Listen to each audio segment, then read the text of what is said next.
Alors, l'éthique à Nicomaque. Tout le monde l'a lu, évidemment. Mis sous l'oreiller. Ce n'est évidemment pas l'ouvrage le plus délicat et le plus difficile d'Aristote.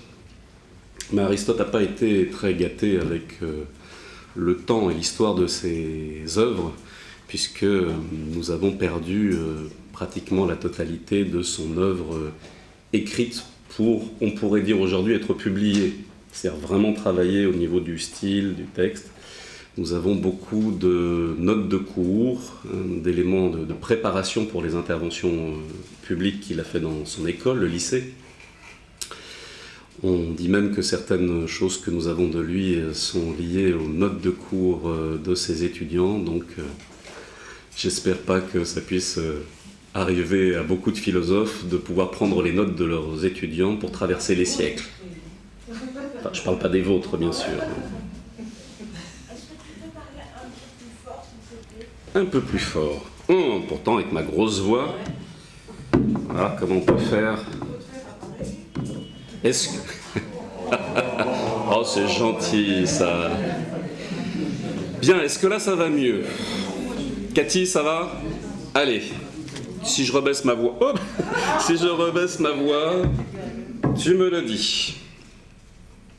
Bon, on ne va pas passer trop de temps sur la vie d'Aristote, que vous connaissez par cœur, surtout le très peu qu'on a de sa vie. Hein. C'est toujours notre ami Diogène Laërce qui, quelques siècles, au IIe siècle après Jésus-Christ, va commencer à codifier la vie des philosophes. Donc tout le monde raconte toujours la même chose sur ces philosophes de l'Antiquité, puisque les sources sont très faibles par rapport à ça. Donc je vais essayer de passer assez rapidement sur, de toute manière, des choses... Comme ça. Loi de l'équilibre sur sa vie. Mais enfin bon, pour se situer un tout petit peu dans le temps, si jamais il y a quelques doutes, Aristote naît en 384 avant Jésus-Christ. Il meurt en 322, juste après une petite année d'exil, puisque la fin de sa vie a presque fini par être comme Socrate. Puisque à la fin de l'aventure d'Alexandre le Grand, lui qui venait d'une région très proche de la Macédoine et qui avait été précepteur pendant 7 ou 8 ans d'Alexandre le Grand, a vécu le contre-coup du fait d'avoir été précepteur, puisque les Athéniens et une grande partie des Grecs appréciaient assez peu Alexandre le Grand, qui était un Macédonien, c'est-à-dire un barbare. Macédonie, comme on dit aujourd'hui encore les Béotiens, il y a comme ça un certain nombre de termes qui nous sont restés sur l'idée que les Grecs, déjà une autre cité, c'est une autre cité-État, donc ils sont quand même pas très centralisés, ces Grecs, déjà à cette époque. Et ensuite, il est clair que tout ce qui était autour et qui n'était pas lié à l'expérience purement grecque et des colonies grecques était vu de manière barbare. Donc Alexandre le Grand, en plus de ses faits et gestes, qui n'ont pas toujours été très bienveillants pour la prise de pouvoir qu'il a pris sur la Grèce, ça a entraîné, une fois qu'il est mort, un certain nombre de règlements de compte, comme il y a toujours après certaines périodes historiques tourmentées. Et Aristote a dit non, pas 2 fois, hein, ça va, vous l'avez déjà fait avec Socrate. Moi, je m'en vais. Bon, il n'est pas resté vivant bien longtemps, mais pas à cause du fait qu'on l'a assassiné, mais a priori des problèmes d'estomac, si on peut en croire la transmission de l'époque. Alors, on ne connaît pas grand-chose, donc on va dire quelques mots sur le peu de choses que l'on connaît. Comme je disais, on dit qu'il vient de Stagir, c'est-à-dire un peu au nord du mont Athos, pas très loin effectivement de la Macédoine. Il est bien grec, il fait partie d'un élément... Enfin, il a vécu dans une colonie grecque, il parle le grec. Là-dessus, il n'est pas macédonien.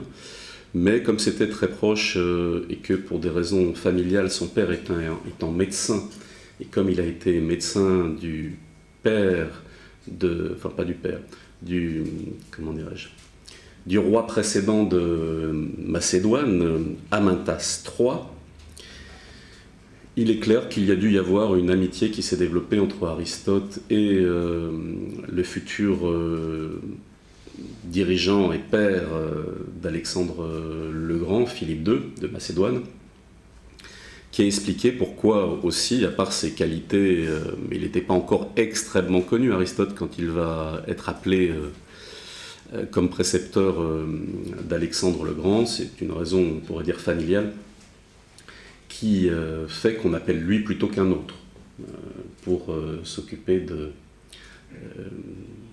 d'Alexandre le Grand. Alors, ce n'était pas des barbares, hein, à part si on est vraiment grec et qu'on voit l'étranger comme un barbare. La cour de Macédoine est une cour, c'est-à-dire il y a une volonté de faire venir et d'avoir de manière continuelle un certain nombre de lettrés, une éducation la plus bonne possible pour pouvoir rayonner. Et effectivement, ça a bien été nécessaire pour la suite, puisque le rayonnement d'Alexandre le Grand a quand même révolutionné le monde. Alors, ce que Alexandre a exactement pris de la formation aristotélicienne, nous ne le saurons jamais. Les légendes comme quoi Alexandre envoyait des spécimens de roches, des spécimens des animaux, etc., à Aristote est plus du domaine, Aristote est plus du domaine de la légende que forcément de la réalité. Enfin, il est clair que ça a quand même pas mal facilité la vie d'Aristote pour son installation de son lycée à Athènes et pour sa renommée d'avoir été le précepteur d'Alexandre le Grand. Pour situer un tout petit peu, puisque généralement quand on parle d'Aristote, on pense à Platon, pas simplement pour la stèle de Raphaël, mais parce que ce sont les deux monstres sacrés ou les deux philosophes sacrés de cette antiquité qui ont le plus de descendance, le plus de trahison aussi sur leur pensée sans doute, mais ce sont les deux plus grandes écoles, si on met de côté les écoles stoïciennes ou épicuriennes, mais enfin qui ont eu moins de retentissement par rapport à l'Antiquité. Donc si le père de la philosophie c'est Platon, Aristote va jouer effectivement un rôle très important. Alors, pour se situer un peu, c'est pas le même temps, c'est pas le même moment, c'est pas non plus exactement la même Grèce.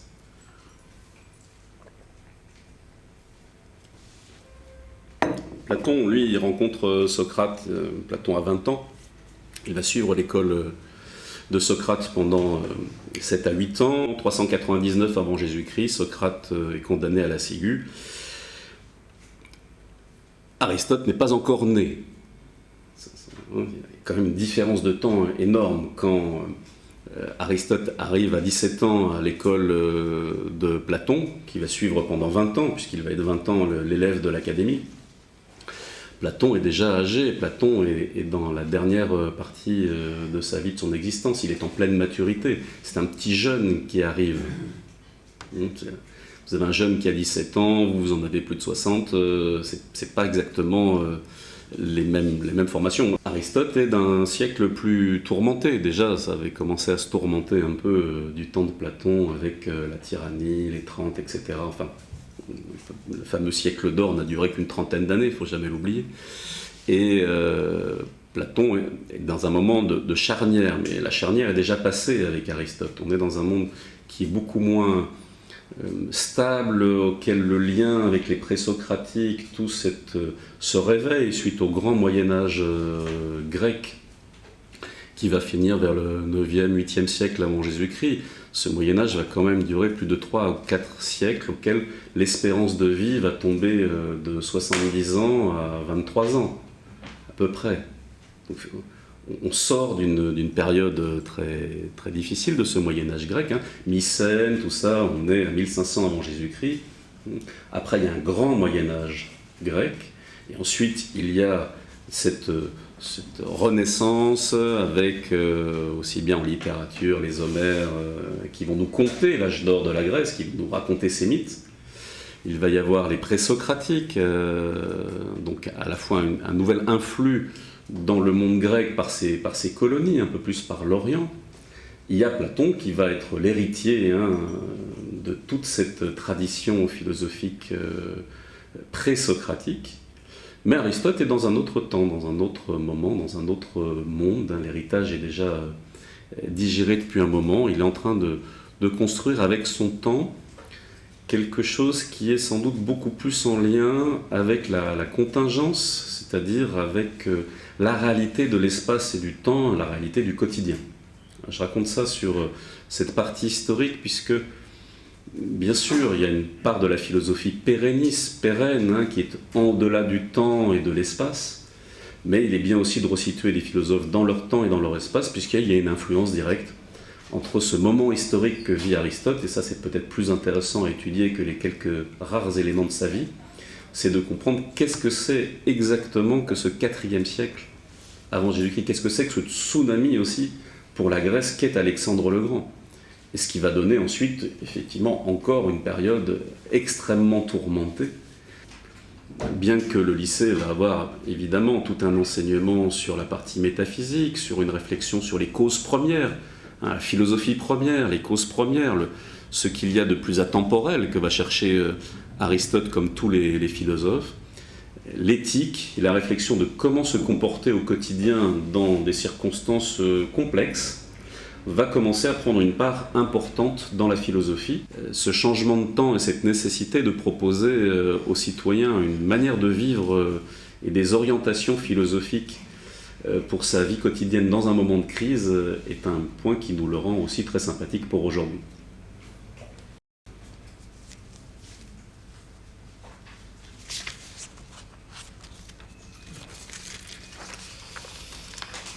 Alors, Aristote a été marié 2 fois, non pas qu'il ait divorcé, mais sa première femme est morte, et donc il s'est remarié. Contrairement à ce qu'on pourrait imaginer, certaines traditions nous parlent d'Aristote comme un être enflammé.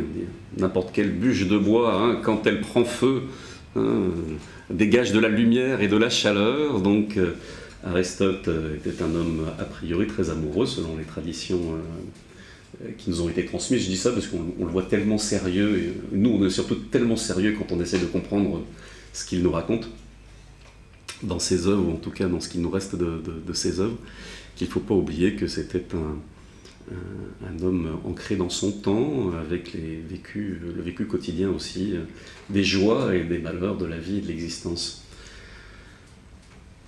Donc il a eu un fils et une fille, et un de ses fils s'appelle Nicomaque.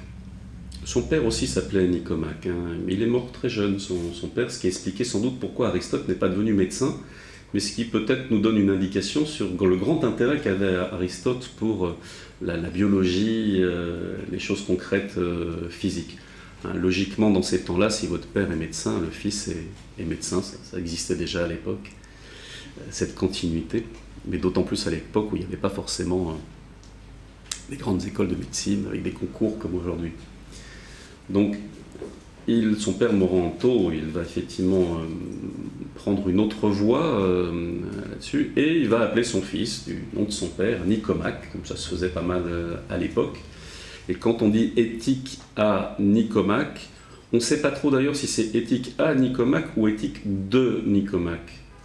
Non pas que c'est Nicomaque qui aurait écrit cette éthique, mais qui peut-être aurait rassemblé un certain nombre d'éléments, des notes de cours de son père, pour en faire un ouvrage. Donc, l'ordre de l'ouvrage est sans doute très factice, comme beaucoup des œuvres d'Aristote, puisqu'on va y mettre du classement tardivement, longtemps après sa mort.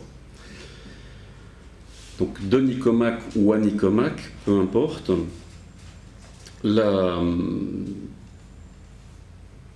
l'importance quand on parle d'éthique, bien que ces matières ne soient pas aussi séparées dans l'Antiquité qu'aujourd'hui, ce qu'on appelle métaphysique d'ailleurs n'existait pas. C'est la fameuse anecdote des maîtres de la bibliothèque qui ne savaient pas où ranger un certain nombre de textes d'Aristote, donc comme ils ne savaient pas comment les ranger, ils les ont mis après la physique, le fameux métaphysique. Bon, anecdote, réalité. Enfin, il n'empêche que ce qu'on appelle aujourd'hui métaphysique n'est pas du tout un terme employé en tant que tel par Aristote, mais un rangement. Donc on aimait bien, vous savez qu'avec la bibliothèque d'Alexandrie, ce qui va se développer après Alexandre, il fallait faire des codifications, des rangements, il fallait effectivement mettre les choses dans des cases, ce qui était bien, ce qui est même quelque chose qu'on pourrait dire qui a été insufflé par l'esprit aristotélicien. Et donc on va faire des catégories. Bon, pour Aristote ou pour un philosophe, bien sûr qu'il y a une séparation entre certains sujets, et d'autres, mais l'éthique ou la morale n'est pas aussi séparée qu'on pourrait l'imaginer du reste du corpus de son œuvre. Simplement la grande différence, peut-être avec d'autres sujets plus fondamentaux sur Dieu, l'origine de l'homme, l'origine de l'univers, etc.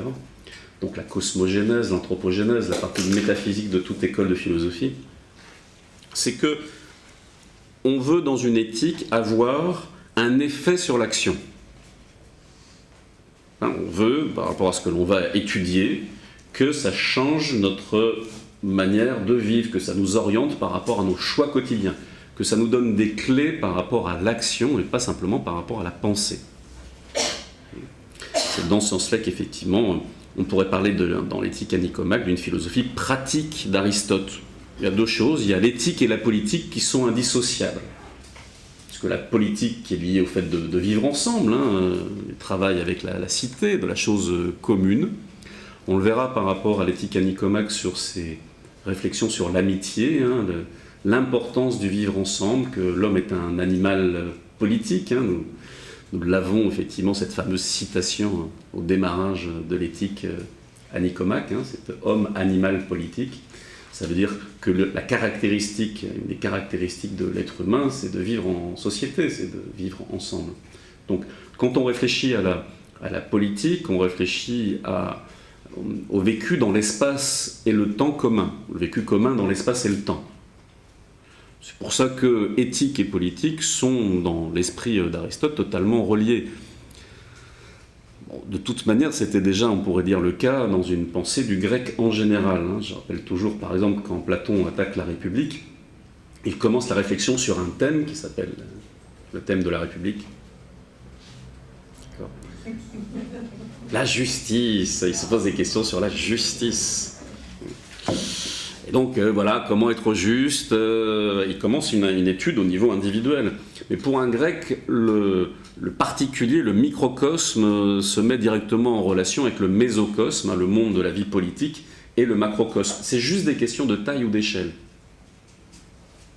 Une cité-État, c'est déjà un être vivant à part entière, qui est constitué d'un ensemble de citoyens. Comme l'univers est un grand être vivant, beau et harmonieux, un macrocosme. Ça va ? Donc, c'est clair que de passer... on n'est plus très habitués, nous, à ça. Parce qu'entre l'éthique individuelle et la politique, je ne sais pas pourquoi, il y a eu des divorces qui se sont opérés durant l'histoire. Donc, il n'y a plus forcément un lien direct dans notre manière d'envisager les choses entre éthique et politique. Mais il est bon de se rappeler que dans une logique de lien, de relation, même de filia, on pourrait dire, entre les différents domaines, en général, pour un grec, ça ne veut pas dire qu'il était éthique et qu'il était meilleur que nous. Mais en tout cas, mentalement, conceptuellement, il n'y avait pas de séparation entre ces disciplines. Et leur point commun de ces deux disciplines, c'est qu'elles étaient dans l'espace, dans le temps, dans la caractéristique du vécu humain, c'est-à-dire du vécu de la cité et du vivre ensemble. Donc, bien sûr, c'est pas non plus un livre de préceptes, tu dis fais ci, fais ça, c'est pas un livre de morale moraliste, c'est philosophique, donc il y a toujours une volonté d'expliquer, de remonter au principe, mais c'est plutôt un mouvement d'induction que de déduction. C'est-à-dire on va partir du contingent, du vécu quotidien, des exemples de la vie de tous les jours là-dessus, et on va essayer de remonter à ce qu'on pourrait trouver de plus universel, ou en tout cas le bon sens le plus commun, si on veut faire un saut dans le temps, la chose la plus partagée au monde, ce fameux bon sens. On va essayer d'étudier par rapport à la réalité comment nous pourrions remonter à des causes qui ne sont pas dans le monde des idées, qui ne sont pas dans une autre réalité, dans un arrière-monde, comme on dira plus tard, mais qui sont des éléments que nous pouvons étudier et voir et comparer par rapport au choix, par rapport au vécu d'ici et maintenant. Aristote est des éléments qu'on a, est un bon spécialiste de la comparaison. Par exemple, quand il va étudier le droit ou la justice, la cité de Marseille sera citée plusieurs fois, justement, ça fait partie des sources, comme quoi c'est une cité qui est évidemment en avant par rapport à sa capacité de travailler la justice. Oui, ne me regardez pas comme ça. Il y avait une grande tradition de justice à Marseille, une grande réflexion sur comment administrer la cité par rapport au juste, avec des questions déjà à l'époque que nous rappelle Aristote et ensuite Cicéron sur des questions ambigus, même comme le droit au suicide ou non. Enfin, c'était des points qui n'étaient pas des points grossiers étudiés et qui ont donné des exemples à toute la Méditerranée sur nos réflexions de droit et d'application du droit. Bon, je dis ça puisque c'est parfois il y a l'éternel retour, peut-être ça reviendra. Il y a un compte à régler avec Jésus-Christ. C'était avant Jésus-Christ, je ne sais pas ce qu'il faut en déduire. C'était il y a longtemps, c'était ça l'idée. Ok. Donc, en plus Jésus dans l'affaire, on ne va pas forcément s'en sortir. Donc, on cherche à remonter aux principes, mais à des principes que l'on peut observer, que l'on peut vérifier, qui sont concrets. Donc, pour réfléchir sur cette manière d'agir, puisque c'est une réflexion de réfléchir sur des choses qui ont un effet sur l'action, on va d'abord examiner les différentes opinions, comme je l'ai dit, on va discuter. Il y a un travail du mental, d'où la raison, ce qu'on appellera peut-être plus tard la petite raison, mais dans le sens d'opposer le pour, le contre, de comprendre qu'il faut ce lieu de discussion, ce lieu de confrontation des différentes opinions pour essayer d'en sortir du bon sens. Il n'y a pas cette espèce de défiance d'emblée sur l'opinion ou l'expérience sensible. Il y a cette idée que par l'outil de la raison, par la comparaison, par le fait d'essayer de prendre le plus, par exemple, de régimes politiques possibles, on va étudier le moins mauvais, ou les différentes constitutions, on va étudier la moins mauvaise. C'est le travail d'Aristote qui va le faire dans le maximum de domaines. Cette curiosité, puisqu'il y a une sagesse possible dans le monde, qu'on pourra peut-être appeler une petite sagesse, ou surtout d'un terme ou d'un élément de traduction qu'on va nommer prudence. On y reviendra sur Phronésis, la prudence. La petite sagesse, ça a été appelé petite plus tard, mais disons, cette sagesse pratique, applicable, on va y revenir.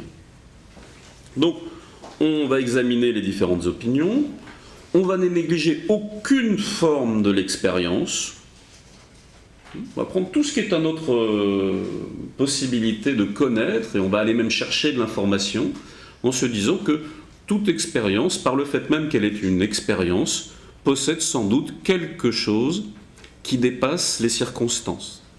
C'est à la fois on part des circonstances, mais on n'en reste pas moins amoureux de la sagesse en disant il y a sans doute dans chaque expérience quelque chose qui dépasse le contingent, qui peut être applicable pour demain. C'est ça, ça veut dire ça, dépasser le contingent. C'était pas simplement parce que c'était ici et à ce moment-là. Il y a une part évidente dans l'expérience qui est dépendante de l'instant présent, mais l'expérience peut nous ramener par l'induction et pas par la déduction à quelque chose de plus universel.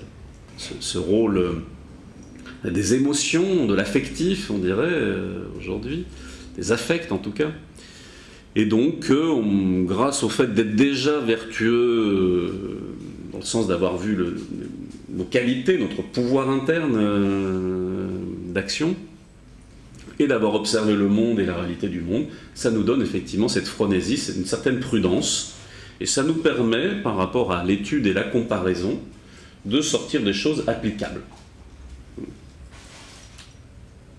C'est pas très différent de la recherche de la morale provisoire pour un Descartes, par exemple. Descartes, il dit, bon voilà, pour essayer de rechercher des choses essentielles, je vais me mettre à douter de tout, mais enfin en attendant, il faut quand même bien que je choisisse et que je m'oriente dans la vie.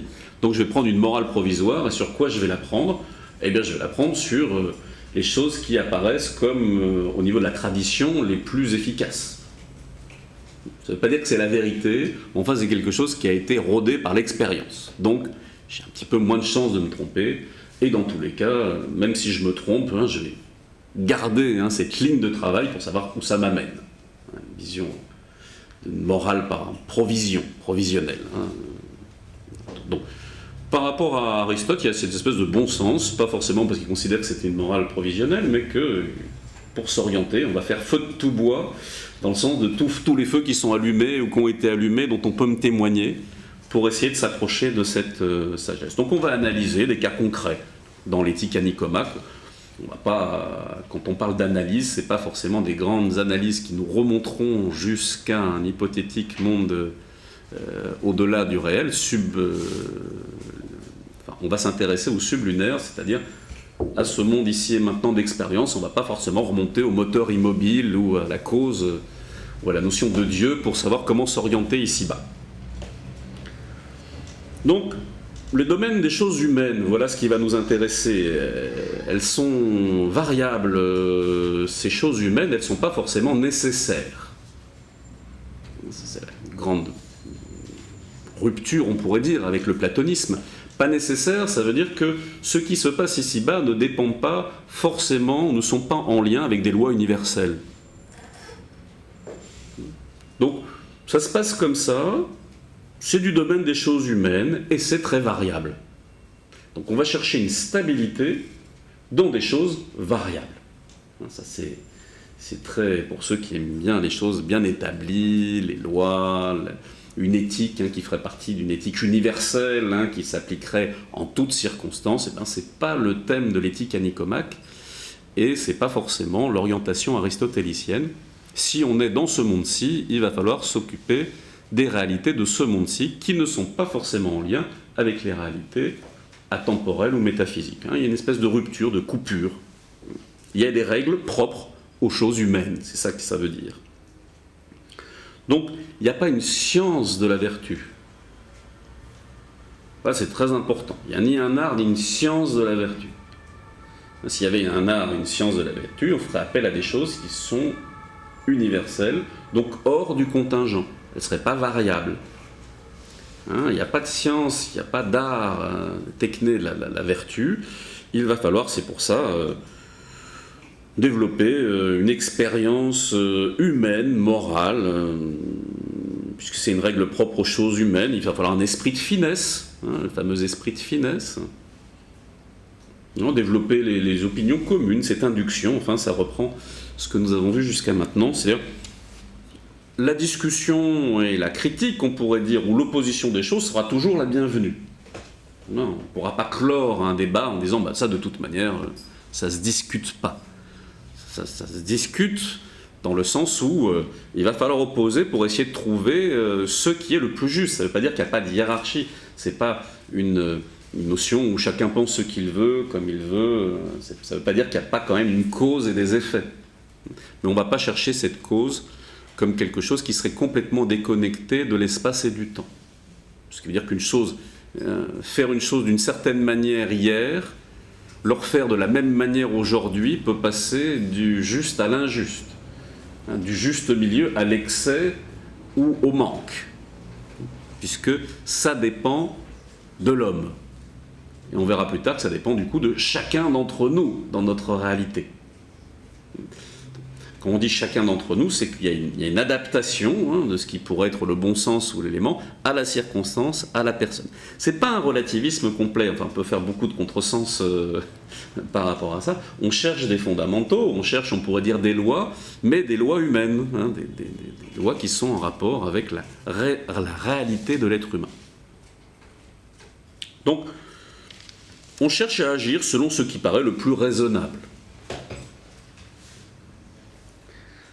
C'est cette fameuse, comme je le citais, phronésis, c'est-à-dire ce que Jules Tricot traduira par prudence.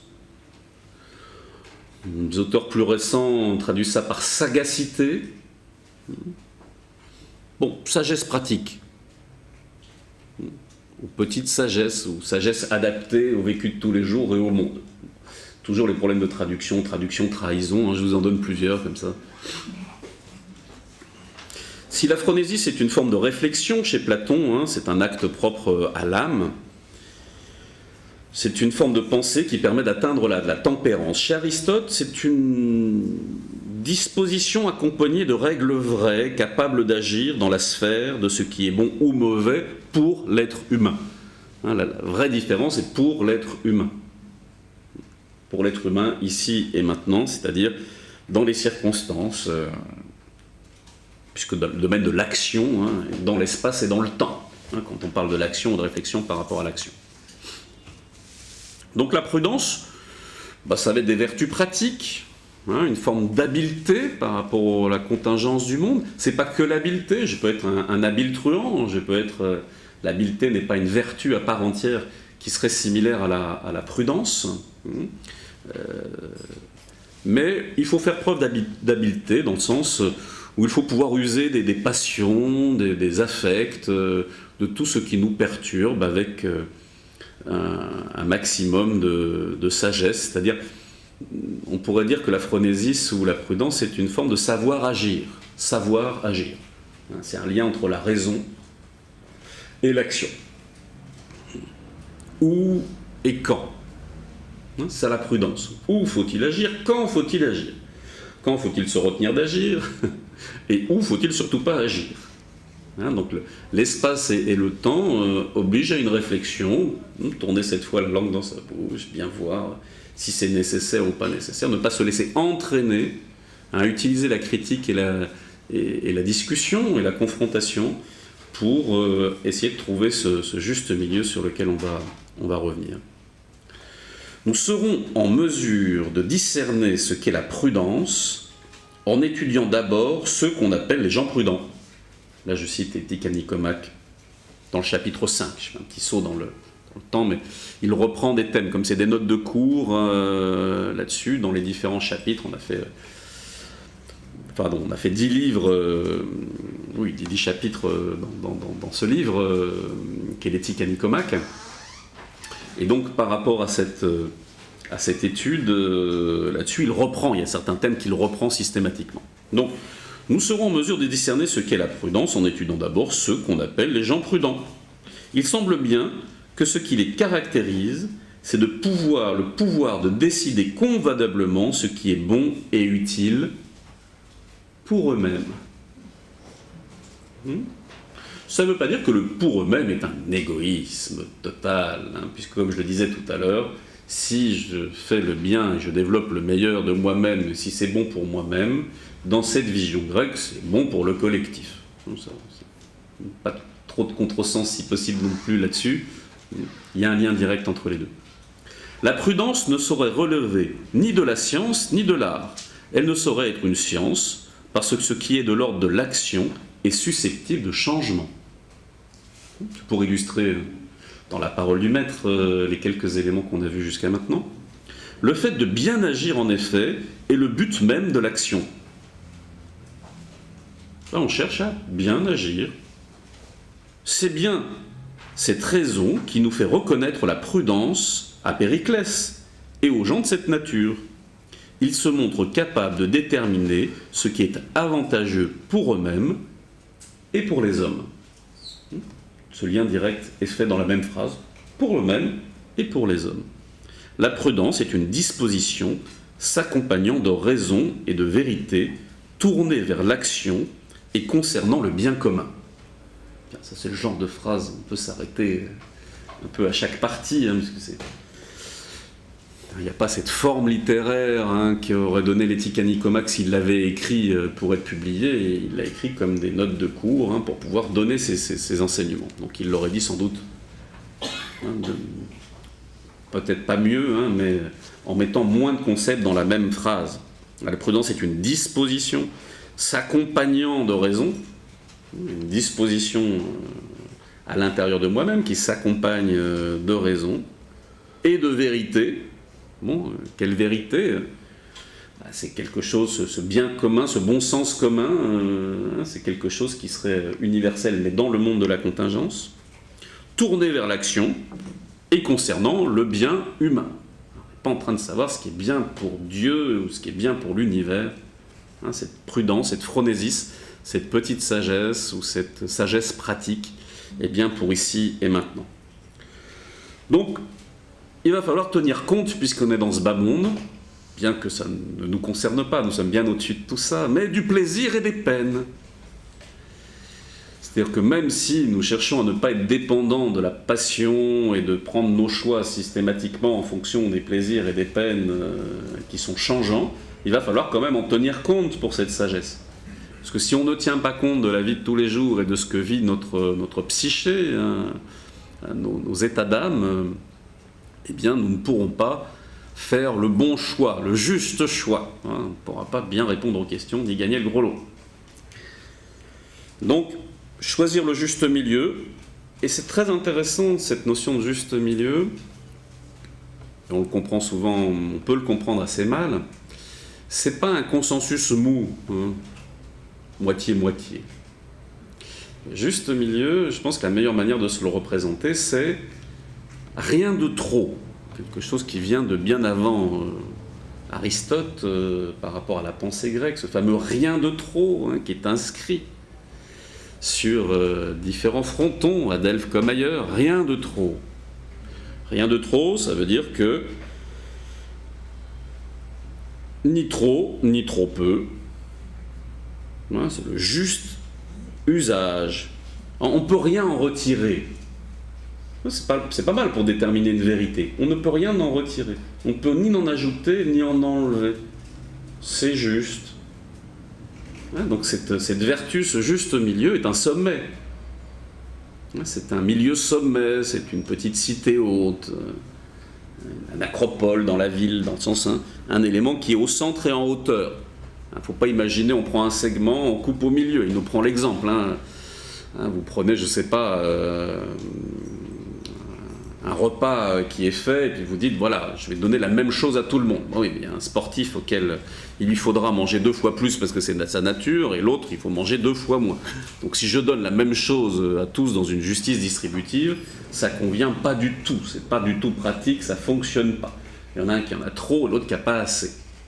Donc cette espèce de juste milieu qui serait une division mathématique n'est pas la pensée du tout d'Aristote. Si c'est quelque chose auquel on ne peut rien ajouter et on ne peut rien enlever, bon, ça correspond à quelque chose de juste. Et toute la difficulté, c'est d'atteindre dans mon choix quelque chose qui n'a pas d'excès ni de manque. Hein, quelque chose qui correspond véritablement à ma vertu humaine, en tant que chaque individu, dans le meilleur de nous-mêmes, dans notre propre vertu, notre propre pouvoir d'être humain. Comment trouver l'action, la manière d'agir, le principe d'action, qui fait que je me dis, là, il n'y en avait rien en trop, il n'y en avait pas un élément en moins. Comme une bonne recette que j'applique. Il n'y a ni en trop, ni en moins. Bon, est-ce que c'est la même recette que tu peux faire demain ? Plus ou moins, presque, parce que, quand même, il n'y a aucune farine qui est identique, les œufs ne sont pas les mêmes non plus, les choses changent. Les ingrédients dans le monde qui nous entoure changent, ils ne sont pas similaires.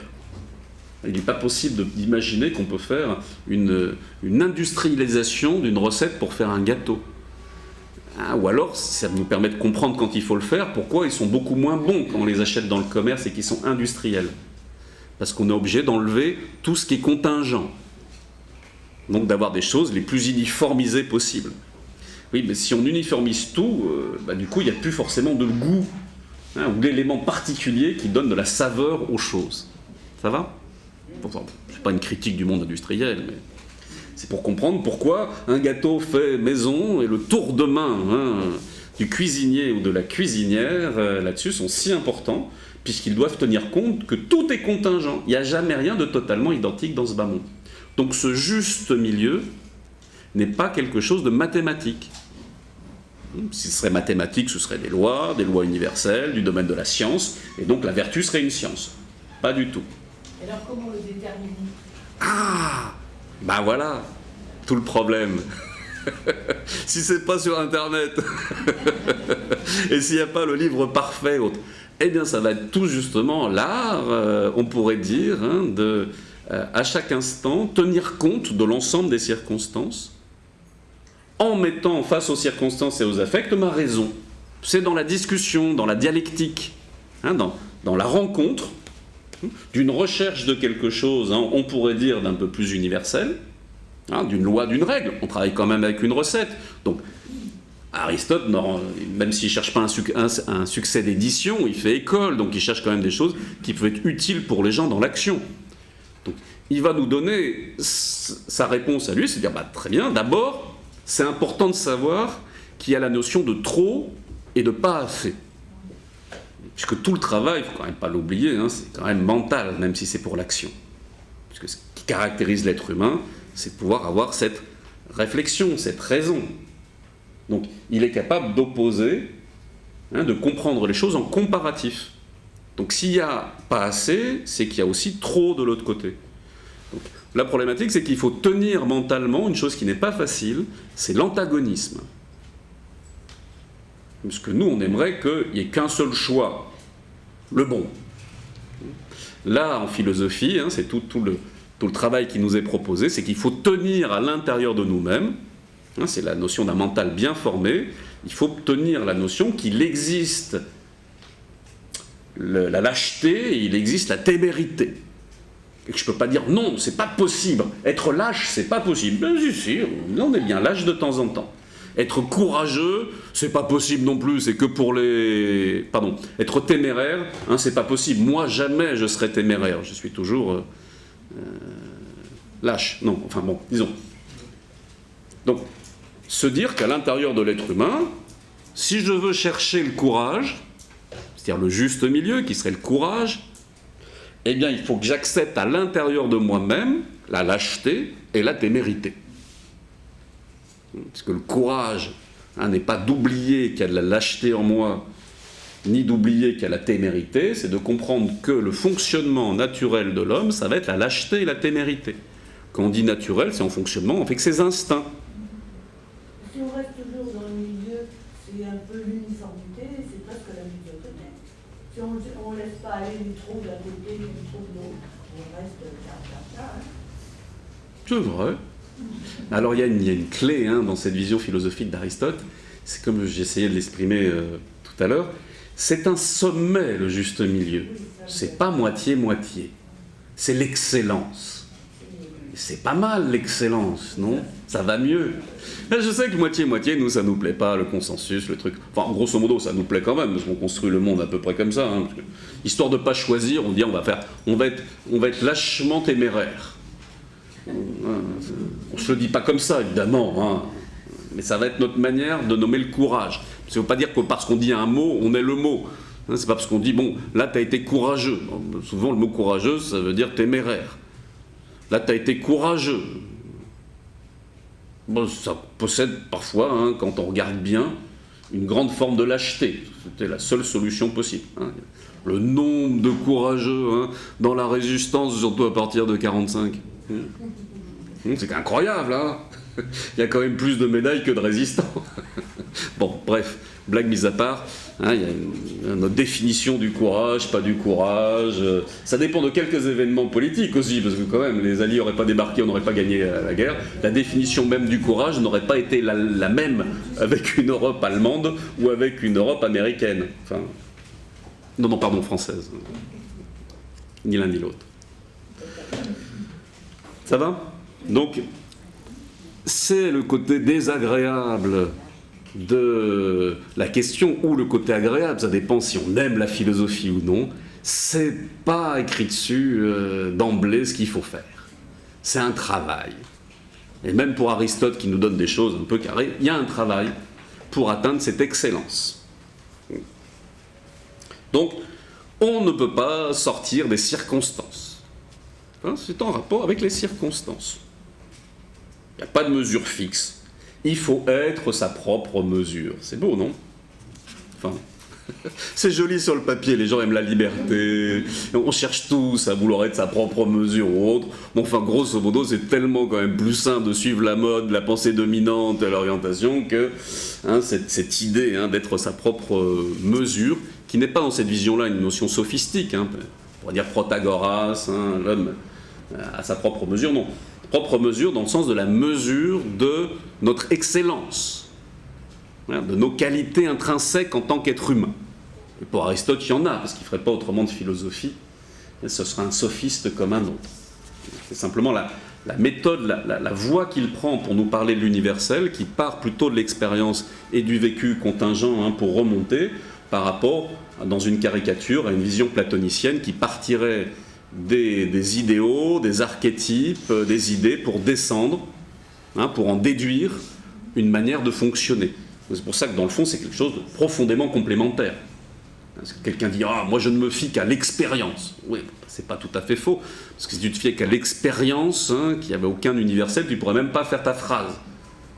Qui nécessite quand même de faire une différenciation entre un sujet, un objet, un verbe, etc. Il y a une organisation, il y a une hiérarchisation, donc il y a des choses différenciées qui dépendent d'éléments communs, d'idées. Donc, mais cette orientation qui nous rend très proche aussi Aristote, dans le bon sens du terme, par rapport à l'éthique à Nicomaque, proche parce qu'il nous parle du quotidien, de notre vie de tous les jours, nous tend vers le meilleur de nous-mêmes, nous tend vers un effort et un travail sur nous-mêmes, tout en considérant qu'il faut partir de là où on est. On ne rejette pas notre lâcheté, on ne rejette pas notre témérité. On ne rejette pas le fait d'être avare, ni prodigue. On est potentiellement les deux à la fois. Chacun se reconnaîtra dans un excès. Et si on se reconnaît dans un excès, c'est qu'il y a bien à l'intérieur de nous-mêmes le pendant qu'on rejette. Ça va ? Parce qu'on est avare, parce qu'on a trop peur de dilapider sa fortune.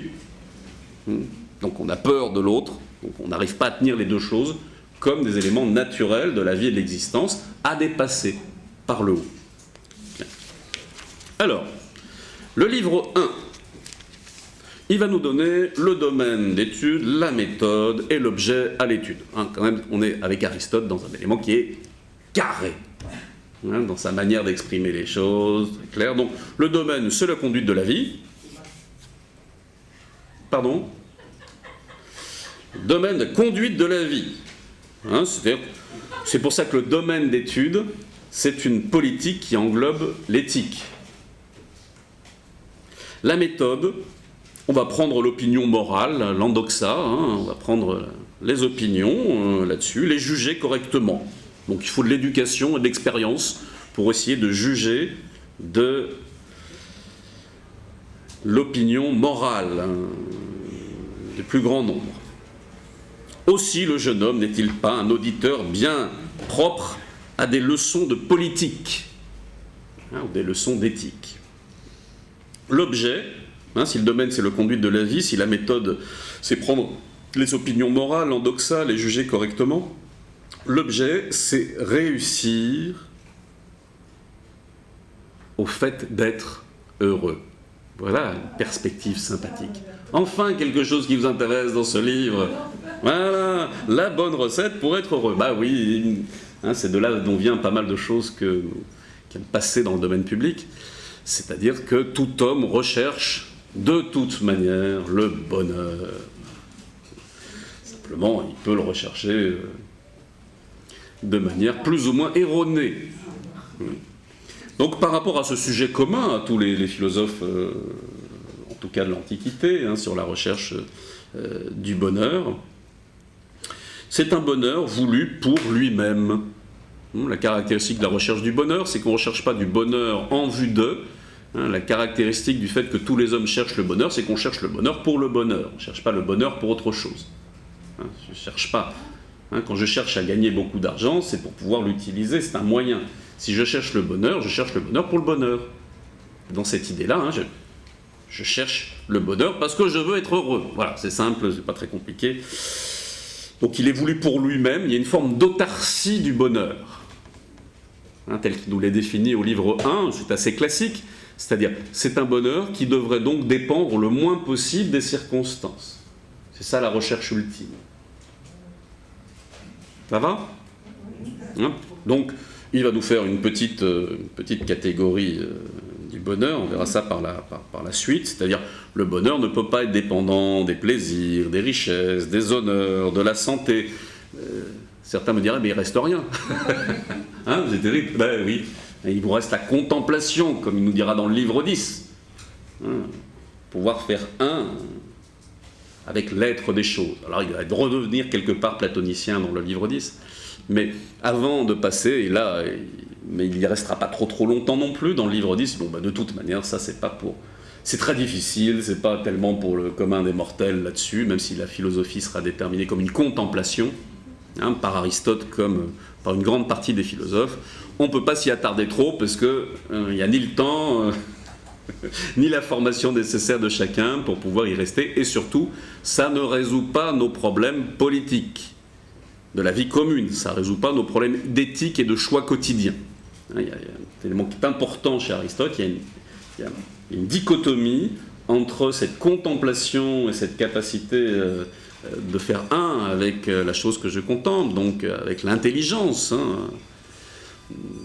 Platon l'appelait l'intelligent Aristote, hein, très tôt, hein, dans cette école. C'est quand même quelqu'un de très fin, un esprit de finesse extraordinaire, un bel homme a priori avec une éloquence incroyable. Je dis ça pour les cancans, hein, de voici voilà d'Aristote. Mais disons qu'effectivement, même si on aimerait bien qu'on nous dise voilà, le bonheur, c'est le plaisir, la richesse, les honneurs, et voilà la recette pour les atteindre, là, c'est plus vous voulez être heureux, plus il faut effectivement être capable de ne pas être dépendant de ça, mais savoir que ça y contribue. Hein, ça, c'est quand même le côté pratique de la question. Il va quand même mieux être en bonne santé, ne pas être rejeté par la cité, avoir un minimum de recherche, de richesse. Et puis, Aristote ne va pas du tout nier le plaisir. Il y a une part de sa philosophie dans l'éthique à Nicomaque auquel il va mettre en avant cette notion du plaisir.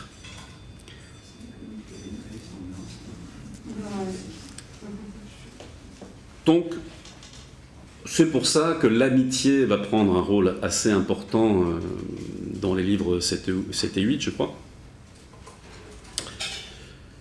Et donc, un certain nombre d'éléments qui sont loin de la contemplation vont bien être nécessaires pour la vie quotidienne.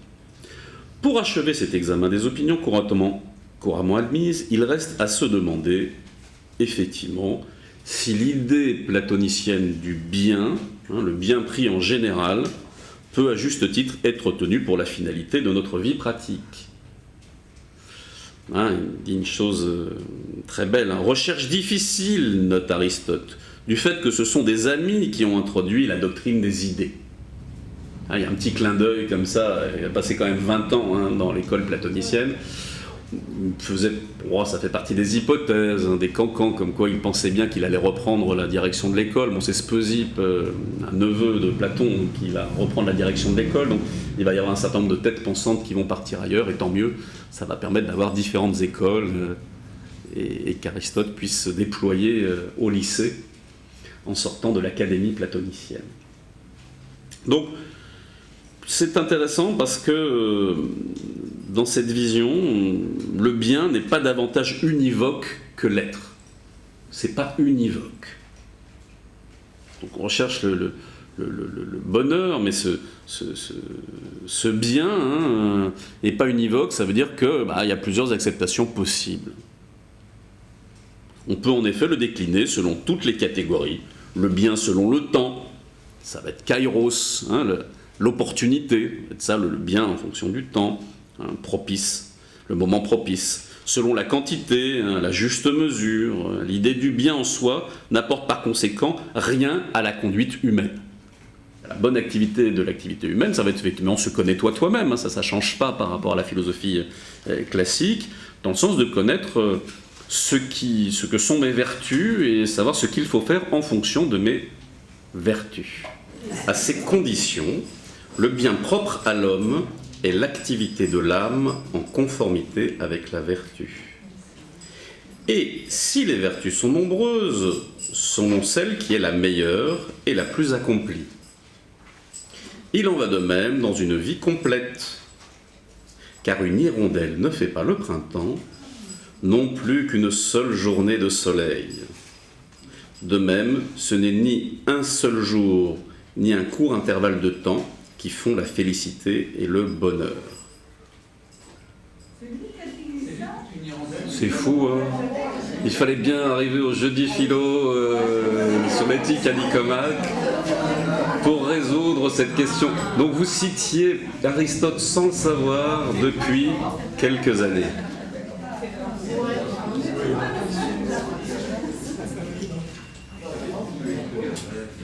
Donc, chacun des actes est à exécuter à la perfection selon la vertu qui lui est propre. Donc, le bien, c'est la perfection avec laquelle on exerce la fonction que nous avons, ou la fonction même d'être un être humain. C'est une activité de l'âme en rapport avec la vertu. Ce fameux juste milieu, c'est l'expression la plus excellente, la plus parfaite de ce que nous avons véritablement comme qualité, comme vertu, comme pouvoir à l'intérieur de nous-mêmes. Tout en sachant qu'effectivement la stabilité, comme on l'a vu, sur le terrain de l'action et de l'utile, il n'y a rien de fixe. Zut alors, pas de recette. Donc le juste milieu n'est ni un ni identique pour tous. C'est ça qui est intéressant. On a beau dire, témérité, lâcheté, donc le courage, ça doit être le même pour tous. On va trouver une bonne définition de comment agir de manière courageuse. Et bien pas du tout, le juste milieu n'est ni un ni identique pour tous. C'est cette fameuse prudence que nous avons vue avant leur pause, la recherche de l'homme prudent, la phronésis. Pardon ? C'est la différence. C'est la différence, vive la différence. Alors, la vertu sera un choix, on va se traduire par un choix, un désir délibératif volontaire.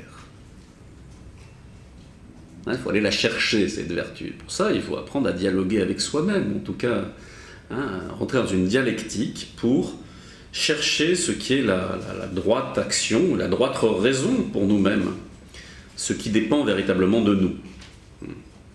Donc, ce que l'on peut dire, c'est que cette vertu, par rapport à... Là, on va passer au livre de 2 à 5, sur 10 livres, ou sur 10 chapitres. Il va rentrer dans la réflexion sur la vertu, et il va parler de la vertu. Une fois qu'il nous a donné le contexte dans le livre 1, dans le livre 2 à 5, on va chercher ce qu'est cette vertu et comment utiliser cette vertu. Donc ce qu'il faut savoir, c'est que c'est clairement pas une passion, puisqu'il apparaît par comparatif, en fonction de l'expérience, que la colère, la peur ne sont pas bonnes conseillères. Et donc une chose qui est certaine, c'est que la vertu ou le pouvoir propre à l'être humain ne serait pas celle des affects sous la forme de la peur et de la colère. Donc c'est pas une passion, on va d'abord se dire ce que ça n'est pas. Ce n'est pas une passion, ce n'est pas une faculté, puisqu'une faculté, on pourrait dire un moyen que l'on a, peut être mis au service du bien comme du mal, donc ça ne déterminerait pas une vertu utile pour l'action par rapport au fait de faire ce qui est bien pour nous et en même temps pour les autres. Ce serait une disposition. Alors, qu'est-ce que c'est qu'une disposition ? C'est pas non plus n'importe quelle disposition. Une disposition, une forme de posture où on peut savoir qu'on est dans la vertu déjà quand on sait ce que l'on est en train de faire. Ça, c'est une bonne question. Est-ce que tu sais ce que tu es en train de faire ? Pas toujours. Parfois. Je ne vois pas la différence entre faculté et disposition. Une faculté, c'est un moyen que j'ai. Tu vois, un moyen, c'est une manière de voilà, j'ai les moyens de courir vite, c'est un moyen, d'accord ? Donc je peux courir vite pour voler le porte-monnaie à quelqu'un, ou je peux courir vite pour sauver quelqu'un, d'accord ? Pour attraper le voleur. Admettons qu'il y ait les deux postures. Donc ça, c'est des moyens, ça fait partie des techniques, on pourrait dire, de l'art, des moyens que j'ai. Ça va ? Une disposition, ce n'est pas un moyen, c'est pour dire que c'est une posture intérieure, c'est un lieu à partir duquel je vais agir. Plus ou moins. Donc, cette fameuse posture, ou cette fameuse disposition, ça serait le fait, par rapport à mon action, de toujours savoir ce que je fais. C'est-à-dire d'agir de manière consciente et pas inconsciente, on dirait aujourd'hui. D'agir en connaissance de cause. Il faut que je sache ce que je suis en train de faire. Le fameux Socrate qui pose la question « Mais où vas-tu ?» On s'aperçoit très rapidement que dans le fond, on pense savoir où on va, mais on n'en sait rien. C'est surtout pas... on ne sait pas ce qu'on fait en faisant ça. Que fais-tu en faisant ce que tu es en train de faire? Je ne me suis pas posé la question. Les habitudes...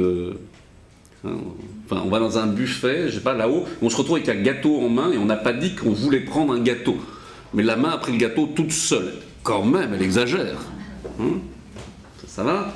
Elle a pris le gâteau toute seule, bah oui, elle a une certaine autonomie qui lui est propre, indépendamment du fait, de manière rationnelle et raisonnable, de savoir pourquoi je l'ai fait. Donc il faut savoir ce qu'on fait. Il faut choisir l'acte en vue de cet acte lui-même. C'est intéressant. Qu'est-ce que peut bien vouloir dire choisir l'acte que l'on fait en vue de cet acte lui-même?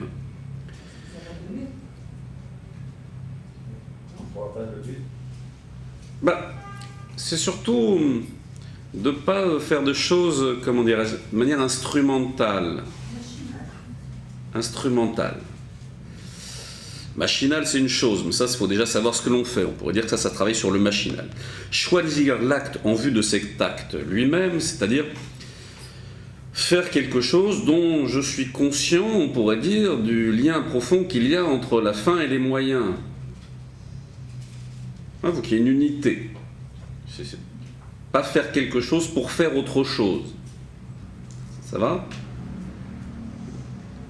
Une forme de présence. Si je sais ce que je fais et que je choisis l'acte en vue de cet acte lui-même et pas de manière instrumentale pour atteindre autre chose, ça permet de dégager une vraie présence, une vraie authenticité dans ce que l'on est en train de faire.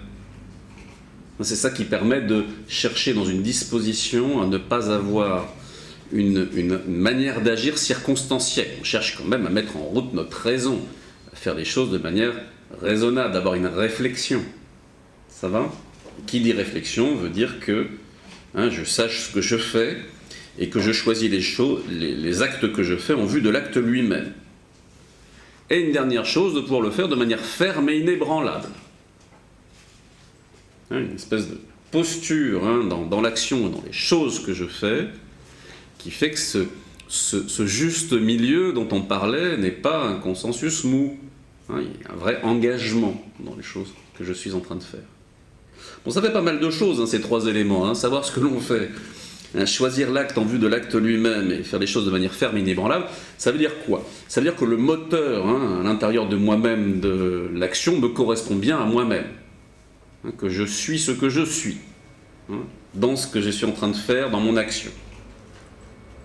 Puisque si la vertu peut être dépendante de chacun d'entre nous, il faut par contre à l'intérieur de chacun d'entre nous qu'elle soit bien mon pouvoir principal. On pourrait dire ma qualité principale, ma force principale en tant qu'être humain. C'est pour ça qu'il faut savoir ce que je fais, il faut choisir l'acte, puisque la notion du choix est un élément essentiel. Le fait d'avoir le choix, c'est une chose, ça c'est bien sur le principe de la liberté. Mais la libération par rapport aux circonstances, c'est de choisir. En fait, c'est bien d'avoir du choix, mais c'est pas parce que j'ai du choix que j'agis en tant qu'être humain. Je choisis en tant qu'être humain à partir du moment où je choisis. Pas que j'ai le choix. Ce serait un débat philosophique intéressant. C'est pour ça qu'il ne faut pas passer toute sa vie à choisir, puisque ce qui va être intéressant, c'est que le côté humain commence une fois que j'ai choisi.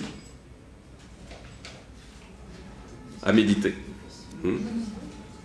Puisque si je choisis l'acte pour l'acte lui-même, ça veut dire qu'il y a une forme d'engagement dans les choses que je vais faire, mais en même temps, quand je me pose toujours la question de savoir ce que l'on fait, si jamais mon choix n'est pas le bon, c'est pas ma propre vertu, je le saurai rapidement, si je continue à me poser toujours ces trois questions. On peut les transformer en forme de questions. Est-ce que je sais ce que je fais? Est-ce que je choisis bien l'acte pour l'acte lui-même? Et est-ce que je suis ferme et clair dans mon choix? C'est-à-dire que je ne suis pas en train de mettre la veste d'un côté et déjà la retourner pour mettre le bras dans l'autre sens. Dire, on va voir en fonction du résultat de quel côté je mets la veste. Ça va? Ça, c'est pas tout à fait un élément de conscience. Donc, c'est ça qui ferait qu'une action bonne serait une action auquel il n'y a rien à enlever. Vous l'avez fait en pleine conscience, il n'y a rien à enlever, c'est juste milieu. C'est pratiquement inatteignable. Mais bon, même du point de vue pratique, Aristote nous conseille de s'en rapprocher. Donc, une action, l'intelligence humaine doit être la cause de ce que je suis en train de faire. Hein. C'est une délibération volontaire. Hein, le rien de trop, c'est quelque chose qui naît par rapport à un vrai travail de questionnement, en sachant que je vais tendre comme un bâton un peu tordu. Hein. Il va falloir que j'aille dans l'autre sens. Donc, je suis dans un excès, il va peut-être falloir que je le torde un peu trop fort dans l'autre excès. Ce juste milieu n'est pas un élément mathématique, puisque ça dépend du bâton lui-même, vous voyez ce que je veux dire ? Pour pouvoir y mettre une action qui permette de, malgré mes habitudes ou malgré les choses que j'ai déjà prises dans la vie, d'y retrouver un juste milieu. Vous ne pouvez pas redresser un bâton en le mettant simplement droit. Vous êtes obligé d'aller dans l'autre sens sans le faire casser pour qu'éventuellement il prenne un autre pli. Pas l'autre sens de pli, mais l'autre pli qui sera être droit. La fameuse question stoïcienne, seras-tu droit ou redressé ? Je ne sais pas pour vous, mais enfin moi je suis depuis longtemps que dans le meilleur des cas, ce sera redressé, puisque la droiture d'une action bonne où il n'y a rien à enlever, c'est pas tout à fait simple. Donc le juste milieu n'est pas en relatif à l'objet lui-même, mais à nous-mêmes. Donc cette juste moyenne, ça serait le bien et la perfection, le plus élevé en fonction de la personne. Voilà enfin une définition claire du juste milieu. Bien, la perfection la plus élevée en fonction de la personne. Bon, c'est pas forcément clair à appliquer, mais... Alors c'est intéressant, puisque cette notion de juste milieu, pour essayer d'éviter la confusion, c'est pas appliqué à tout le juste milieu. Je donne un exemple très pratique. Mais toute action, de même que toute passion, n'admet pas cette moyenne. Il peut se faire que le nom de quelques-unes suggère aussitôt une idée de perversité. Par exemple, la joie éprouvée du malheur d'autrui. C'est quoi le juste milieu ? L'impudence, l'envie, et dans l'ordre des actes, l'adultère, le vol, l'homicide, toutes ces actions, ainsi que celles qui leur ressemblent, encourent le blâme, parce qu'elles sont mauvaises en elles-mêmes. Bon, enfin, après chacun son avis là-dessus, mais disons, là c'est Aristote dans le texte, dans la traduction. Donc toutes ces actions, ainsi que celles qui leur ressemblent, encourent le blâme parce qu'elles sont mauvaises en elles-mêmes et non dans leur excès ou leur défaut. J'ai trop volé, j'ai pas assez volé. Bon, trouvons le juste milieu. Arsène Lupin. La beauté du vol. Bon, après, ouais, c'est une pente... C'était une apologie du doute, Une... finalement. On doute de tout, on calcule, Comment on applique ça ? Comment faire par rapport à mon instinct vital, mon intuition, ma passion primordiale pour vivre pleinement les choses dans l'instant présent quand il faut réfléchir ? Eh bien, c'est bien le problème de toute l'humanité, on voit où ça nous mène. Ce que je ressens dans le moment présent doit être carrément l'inspiration de Dieu ou l'inspiration de la matière ou la sensation primordiale. Et donc, ce que je ressens, c'est ce qui est bon. Chacun choisit la philosophie qui l'intéresse. Mais à partir du moment où il y a amour de la sagesse, nous ne nous coupons pas de notre raison. Nous pouvons éventuellement la sublimer, mais une fois qu'on a tout essayé. Ça va ? Je dis toujours, vous connaissez mon amour pour Simone Veil, la philosophe, qui était pourtant très croyante d'un certain côté là-dessus. Elle parlait de l'athéisme purificateur. Elle dit, de toute manière, les gens croient à Dieu par paresse. Ça les arrange, ça les empêche de réfléchir. L'espoir, la chance, le bonheur en fonction des circonstances et des éléments. Je prie un petit coup, ça va bien se passer par rapport à ça. Cette espèce de commerce avec Dieu, ça ne lui a jamais beaucoup plu. Ça n'a rien à voir avec ce qu'elle pouvait considérer de son rapport à Dieu, au contact avec l'unité. Je ne suis pas en train de faire une critique en tant que telle de la religion, de se relier à quelque chose qui nous dépasse. Mais se relier par défaut, ça s'appelle la paresse et l'ignorance, et ça ne nous plaît pas. Donc, d'emblée, Ne pas discuter, dialoguer avec soi-même, parce que tout de suite, telle Jeanne d'Arc, j'ai entendu des voix pour savoir exactement ce qui était bon pour la France moi-même et ma vie de tous les jours, c'est raté. Il faut travailler. Même Aristote, cet homme sympathique quand même, dans la vie quotidienne, dans les choses proches, lui aussi nous invite à cette voie qui n'est pas une voie de facilité, auquel la réflexion a toute sa place. Mais quelle joie de réfléchir. Une fois que j'apprenne à aimer ce que je dois faire. Oui, mais selon quels critères? Ah oui. Il y a des critères, il y a des mouvements, il y a tout ça. Ben c'est sûr, hein. Bah, quels critères? Moi je suis d'accord avec vous. Voler les autres, violer mon voisin ou ma voisine, faire tuer tous ceux qui passent en fonction de mon intérêt, c'est un critère de valeur que je peux instaurer face à la vie et les circonstances. Puisqu'il suffit d'être un bon tyran et de décider de soi-même de faire la loi pour que du coup ce que je fais soit juste, puisque tout est relatif. Voilà. Bon, c'est un beau débat philosophique auquel je vous invite à réfléchir, si le monde est tout à fait habitable et si l'amour de la sagesse ne veut pas dire tout de même qu'on considère qu'il y a des choses plus sages que d'autres. Donc il y aura toujours des critères. Que ce soit des critères plus immanents, hein, on dirait, enfin plus liés au quotidien et à la vie quotidienne, ou des critères plus transcendants par rapport à l'existence de principes ou de lois, à partir du moment où vous parlez de philosophie, il y a des critères. Même, on pourrait dire dans le plus grand nihilisme, il y a des critères du nihilisme. Donc, même les gens qui critiquent les valeurs, c'est un point de vue, donc c'est une valeur de critiquer les valeurs. Donc, il n'est pas possible en tant qu'être humain d'agir sans avoir des critères de valeur. C'est le sens même de la caractéristique de la présence de l'être humain. Donc la seule chose, c'est qu'il y a des valeurs qui se disent, c'est ce qu'essayent de mettre les philosophes, de clarifier à partir de quelles valeurs veulent-ils agir. C'est leur forme d'authenticité, pas forcément qu'ils aient raison ou qu'ils aient la vérité, mais ils sont là pour nous annoncer quels sont leurs critères de choix, quelles sont leurs hypothèses, à partir de quelles ils travaillent. Ça va? Alors on peut toujours dire, il y a plein d'hypothèses, bah oui, c'est la vie, la multiplicité, hein, des méthodes, des voies d'accès. Mais ce qui compte, c'est de comprendre que peu importe la voie d'accès, il va falloir quand même travailler la pensée. Donc on ne peut pas se passer de penser. On ne peut pas se dire d'emblée, la sagesse sera l'expression même de mes sensations ou de ce que je ressens dans le moment de manière juste. Là, parce que ça clôt le débat. Mais Philippe, excusez-moi de vous Oui. interrompre, il y a aussi une notion de bien qui est un petit peu, qui dépasse un peu l'être humain. Bon, c'est un point de vue. C'est-à-dire qu'il peut avoir une intuition du bien, mais sans le connaître vraiment. C'est vrai, et c'est le gros problème ensuite au niveau de la vie quotidienne, c'est comment je fais la différence entre mes intuitions et ma fantaisie. Oh, j'ai l'intuition que c'est l'homme de ma vie, j'ai l'intuition que c'est la femme de ma vie. On a dû se rencontrer dans 40 vies antérieures, tout s'est bien passé. Moi, j'ai des collègues philosophes, ça leur arrive de temps en temps, les démons de midi de 40 ans, de 50 ans. C'est génial, j'ai l'intuition, là c'est vraiment l'élément parfait. Bon, le problème c'est que 2 ans plus tard, ils me présentent une nouvelle. Donc j'ai dit, bah, vraiment il y avait du monde dans des vies antérieures à toi, hein, on a des trucs, parce que... Alors donc pourquoi pas la première avec laquelle tu as des enfants, des machins de trucs, pourquoi la seconde, la troisième, etc. Donc l'intuition est parfois au-dessus de la ceinture, en dessous de la ceinture, dans les pieds, dans la tête, enfin bon, vous les imaginez où vous voulez, l'intuition, mais il est difficile, et c'est ça le problème, sans critères, de savoir si c'est vraiment mes instincts qui m'ont fait agir, si c'est vraiment mon émotion, mes sentiments supérieurs, ou tout ça bien relié dans une authenticité primordiale, où ma pensée est en accord avec mon cœur et en rapport avec mon corps et mes actions.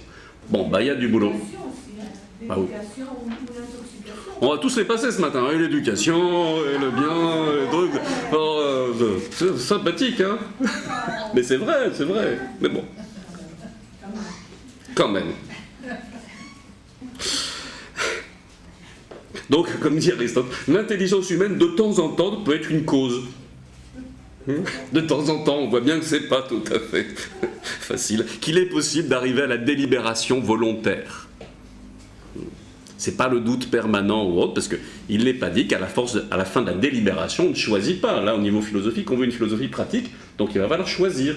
Mais Aristote nous invite à faire travailler les contraires, à délibérer, à avoir des points de vue différents pour essayer de trouver ce qui est le juste milieu en fonction de ma propre personne, en fonction de ma réalité. Il faut trouver cette forme d'accord en fonction des cas particuliers.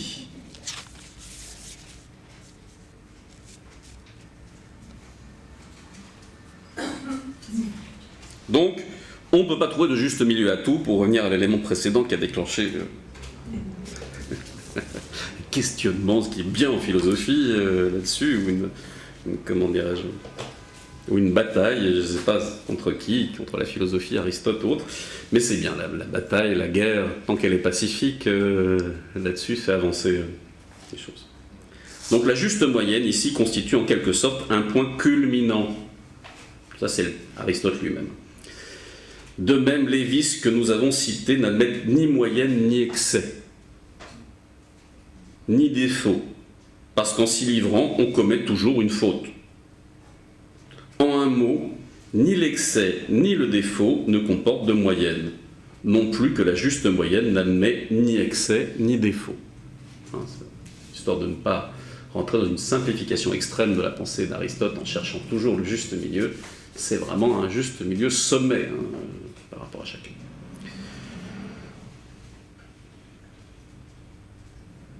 Il faut que notre théorie soit en harmonie avec les cas particuliers. En effet, ce qui concerne les actions qui résonnent en général, résonnent dans le vide. Ça, c'est vraiment son orientation, en disant, bon, c'est bien gentil, mais on ne peut pas être dans l'idée en tant qu'idée, il faut que ça puisse s'appliquer aux cas particuliers, à la vie de tous les jours. Tandis que sur les cas particuliers, on a chance d'obtenir plus de vérité. Ça, c'est vraiment très intéressant dans l'orientation de sa philosophie. Souvent, dans l'exemplarisation, dans le fait d'utiliser les exemples, on se dit, ouais, mais ça, c'est du particulier, c'est du singulier, donc là, il n'y a rien d'universel dans tout ça.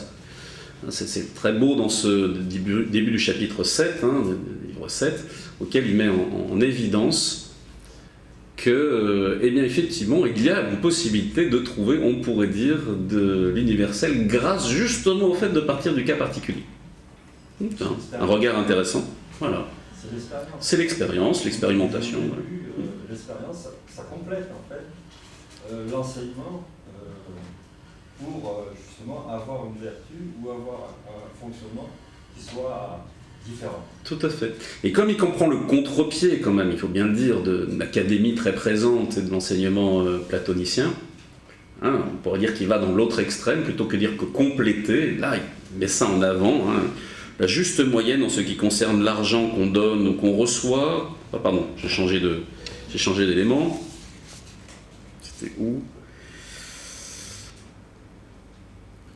Oui, c'est par rapport à ça, oui, je relis la dernière phrase. En effet, ce qui concerne les actions qui résonnent en général résonnent dans le vide, tandis que sur les cas particuliers, on a une chance d'obtenir plus de vérité. C'est-à-dire, n'ayons pas peur de partir des situations et des éléments présents. Il ne le dit pas pour compléter, et il le dit en contre-pied aussi de cette idée que tout est déjà résolu dans le monde, on pourrait dire, parfait des idées ou dans le monde idéal, et donc il n'y aurait plus que des applications à faire. Mais on ne le connaît pas en fait. Qui? L'idéal. En fait, il n'est pas connu de nous. Ben oui, c'est bien le problème, en tout cas c'est ce que dit Aristote par rapport au point... S'approcher en fait, cet idéal, c'est par les expériences. Oui, bon, disons, c'est une méthode, c'est un point de vue entre l'induction et la déduction. Aujourd'hui, comme on travaille sur Aristote, mettons en avant le principe inductif et pas déductif, de remonter un peu aux choses grâce aux particuliers. Pardon ? Le libre arbitre, oui. C'est-à-dire qu'on fait des choix, c'est pas imposé d'un côté qui nous impose. Je peux tout à fait faire des choix à partir de valeurs que je considère universelles. La notion du choix est de toute manière, peu importe que ma valeur vienne de l'expérience ou que ma valeur vienne d'une hypothèse que je pose par rapport à l'universel, dans les deux cas, le choix et le libre arbitre existent. Ça, c'est clair. Mais à la limite, c'est valable pour les deux, pour l'induction comme pour la déduction. Et vous avez raison que c'est important, le libre arbitre. Donc, un peu de lecture, quelques éléments sur cette notion de juste milieu. Le courage est une juste moyenne entre la crainte et la hardiesse.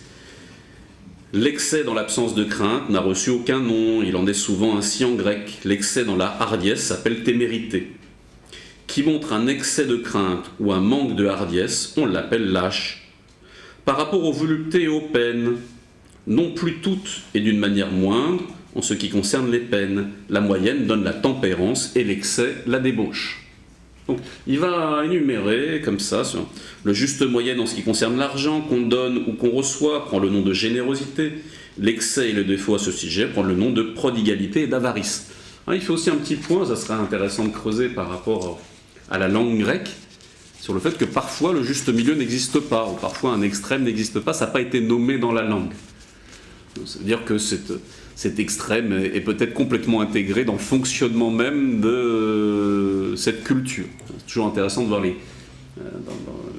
l'élément qui manque, parce que du coup, si ça manque, si on n'a pas eu besoin de le nommer, c'est qu'on est parfois tombé dedans quand on était petit, où il n'y a pas eu besoin, effectivement, de le clarifier, parce que c'était quelque chose d'intégré. La juste mesure entre l'amour et le mépris des honneurs porte le nom de grandeur d'âme, etc., etc. Donc pendant un certain nombre de pages, on avance. En ce qui concerne la vérité, celui qui garde la juste mesure est en quelque sorte un homme vrai. Sa qualité, la véracité. Nommons le goût de l'exagération vantardise, et celui qui est atteint vantard. La tendance à se diminuer, dissimulation. Et celui qui agit ainsi, dissimulé. Donc voilà, il nous donne un certain nombre de critères pour qu'on puisse commencer à travailler en acceptant cette idée que nous travaillerons la possibilité d'obtenir le juste milieu, aussi en expérimentant quelque part ou en connaissant en nous-mêmes notre tendance. Notre tendance n'est pas au juste milieu. Notre tendance, naturellement, est vers un excès ou un manque. C'est pour ça qu'il va falloir naturellement corriger. Pardon ? Moi, je dis pas toujours. Pas toujours. Eh oui, nous ne sommes pas dans le domaine du toujours, c'est vrai.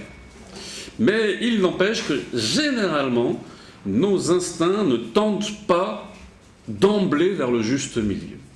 Sauf pour Dieu, et s'il est dans la salle, je prends un autographe en sortant. On ne sait jamais, je pourrais peut-être le vendre cher. Comme il nous dit l'exemple que je disais tout à l'heure, c'est ainsi que procèdent les ouvriers qui redressent les branches tordues. En tout, il faut particulièrement se garder de l'agréable et du plaisir, car nous n'en décidons pas en toute impartialité. Ça, c'est terrible. Dans une si belle morale du plaisir du monde actuel, ce qui est beau, bon, vrai et juste, c'est ce qui me fait plaisir. Et comme tout le monde pense ça, ça rend le monde parfaitement habitable. Enfin, ou presque.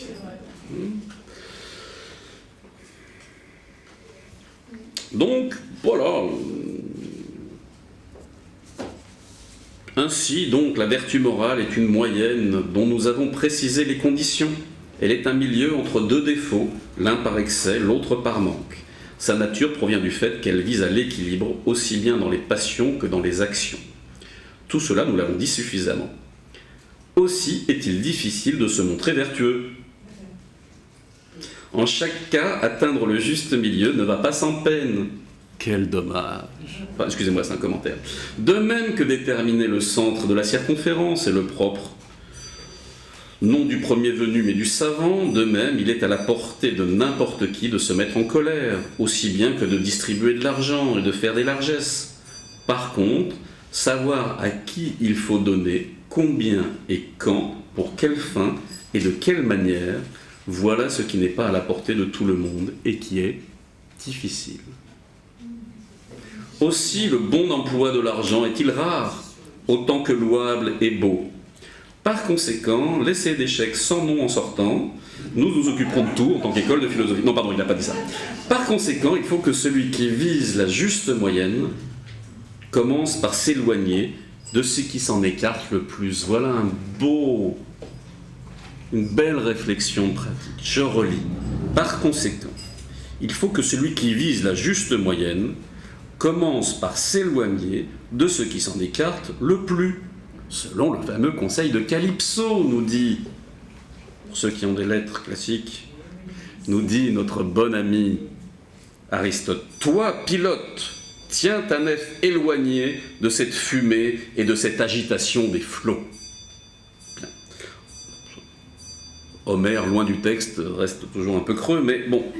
En effet, l'un des extrêmes nous fait commettre une plus grosse faute que l'autre. Voilà un élément pratique. Par rapport à notre nature, l'un des extrêmes nous fait commettre une faute plus grosse que l'autre extrême. À méditer, non? C'est très pratique, ça. Puisqu'il est extrêmement difficile d'atteindre le juste milieu, à la seconde traversée, comme dit le proverbe, il faut se contenter des moindres maux.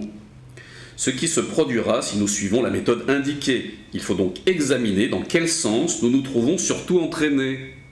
Connais-toi toi-même. Bien sûr, parce qu'une fois que tu connaîtras réellement toi-même, tu connaîtras l'univers et les dieux.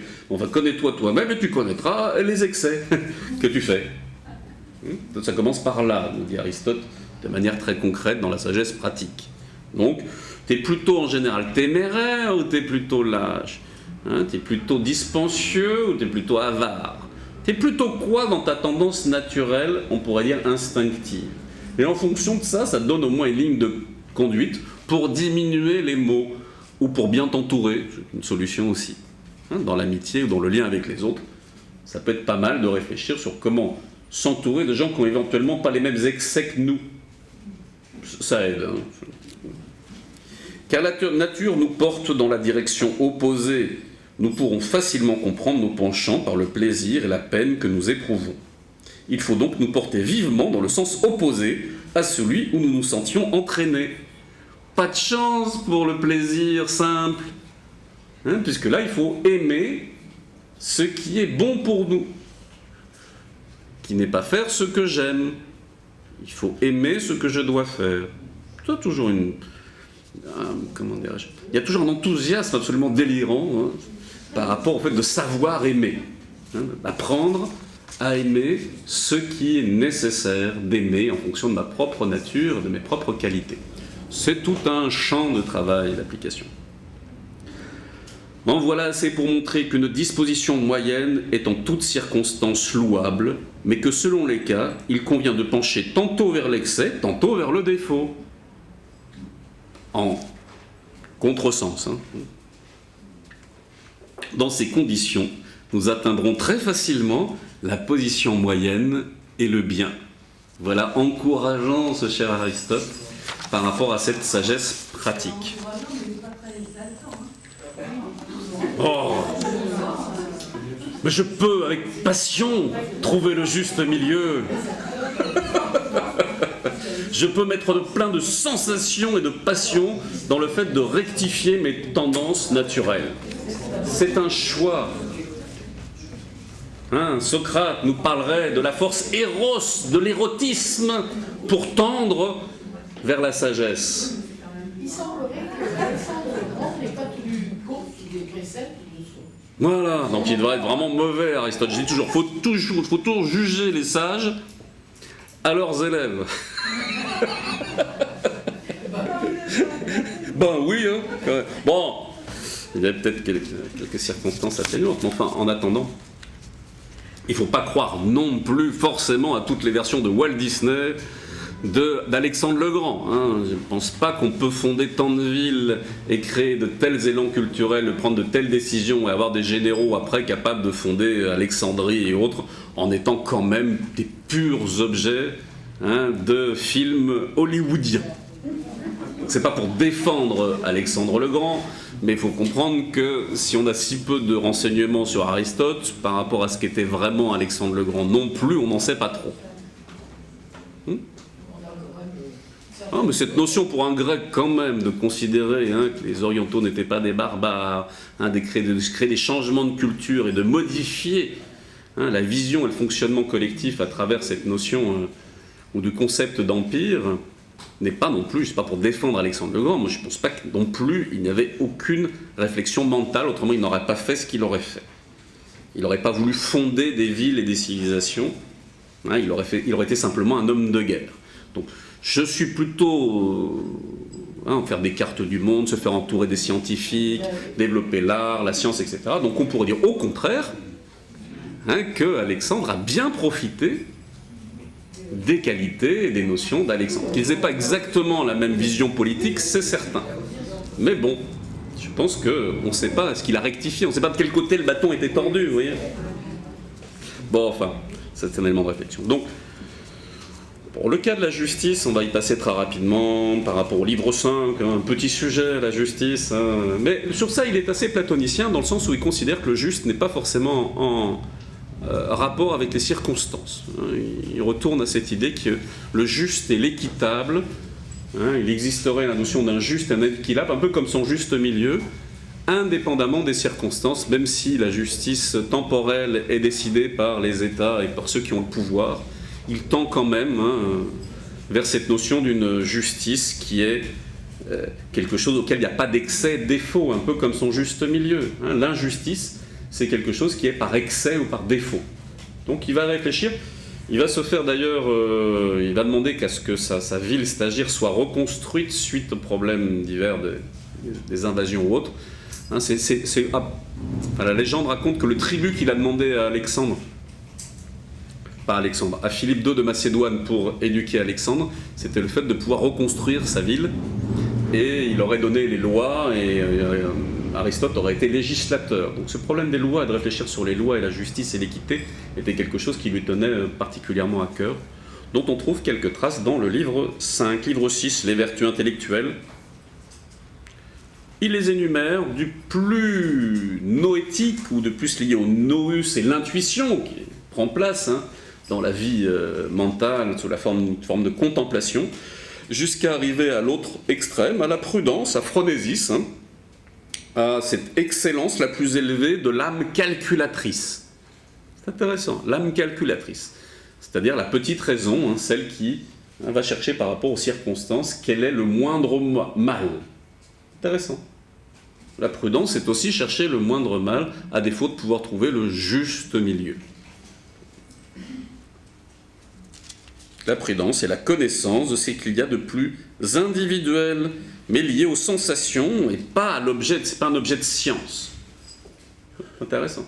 Et c'est une sensation mise en relation, mise en dialogue et en discussion par la raison. Donc je ne me coupe pas de mes sensations, je ne me coupe pas de la réalité du vécu quotidien des sens là-dessus, mais je cherche pourtant ce qui est le meilleur dans la situation. Ouais, la prudence par rapport à la petite sagesse est vraiment important. On passe par l'aspect négatif du caractère, par rapport à l'intempérance, et un point essentiel à lire et à découvrir, pour vous donner envie d'aller voir quand même l'éthique à Nicomaque, un peu d'interrogation, l'amitié. L'importance de cette amitié qui n'est ni plaisir, qui n'est ni utilité, mais qui est un bien désirable pour lui-même. Il dit qu'il y a différents types d'amitié. Il y a des amitiés parce que ça me donne du plaisir, c'est assez bas comme amitié. L'amitié utilitaire, je suis ton ami parce que tu me sers à quelque chose. Et cette véritable amitié en tant que bien, qui est désirable pour elle-même. Donc, une disposition, cette vertu d'amitié, c'est une disposition stable qui s'actualise dans la vie commune. Donc, toute la notion de l'amitié chez Aristote et en rapport avec la politique, c'est la notion que cette amitié, elle doit se vivre dans la vie commune. Il est hors de question de sortir de la vie commune. Une amitié sans vie commune, elle est paresseuse. Quand on dit commune, c'est vie dans la cité, c'est une confrontation aux circonstances et aux éléments du quotidien. Je suis ton ami, nous nous voyons une fois tous les 10 ans, ça se passe très bien. Bah oui, évidemment, il n'y a aucune confrontation aux contingences, donc dans l'idée, tout fonctionne.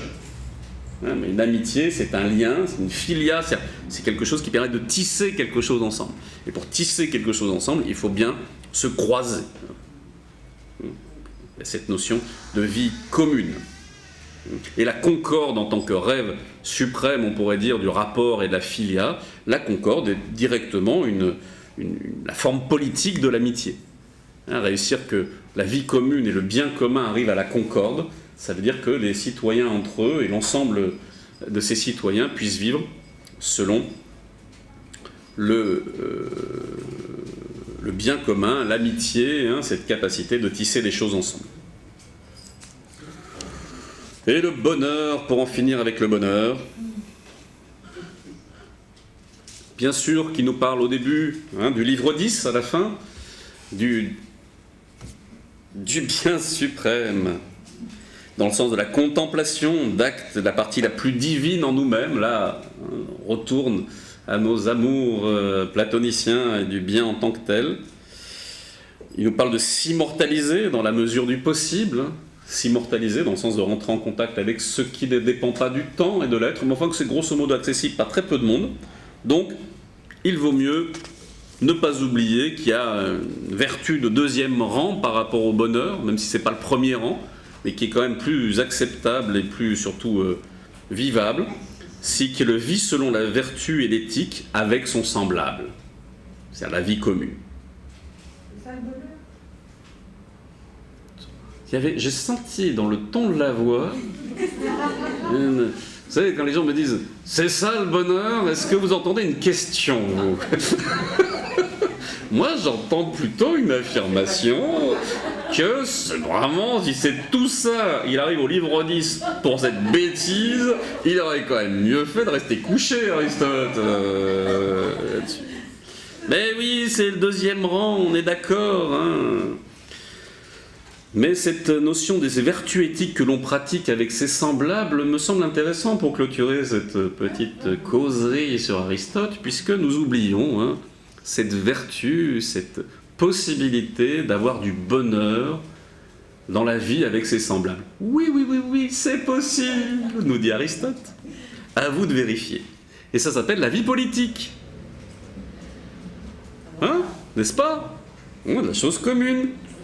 D'où la nécessité d'éduquer le caractère par l'amour du beau.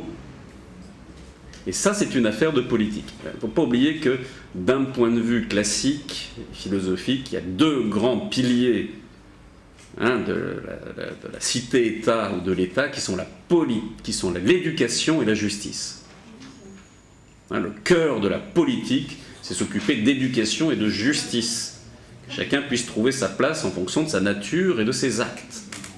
Hein, bel ascenseur social. Bon, c'est un petit peu éloigné, mais c'est bien de se le rappeler, et Aristote est là pour ça, pour nous dire que le grand bonheur pourrait quand même si c'est du deuxième rang, nous je ne sais pas dans quel rang c'est, hein, mais disons deuxième rang pour lui, ce serait cette capacité de bien vivre avec ses semblables, chacun exprimant ses propres vertus et ses propres qualités dans la différence et, comme on aime beaucoup ce mot aujourd'hui, la complémentarité.